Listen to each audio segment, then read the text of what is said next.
Yun, tara mga idol, samahan nyo ako for today's video. Nasa biyahe nga pala ako ngayon mga idol at mga loads.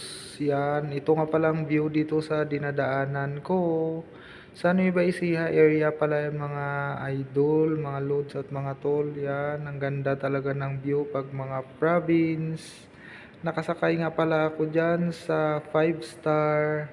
Susunduin ko lang pala yung anak ko dyan mga idol at mga loads.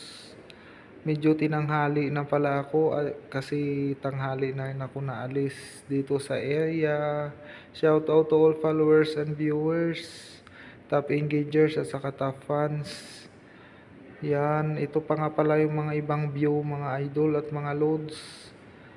Ang gaganda oh. Shout out pala dyan sa mga kasabayan ko na nakasakay sa bus. So hanggang dito na lang. Thank you for watching and God bless you all. Bye bye.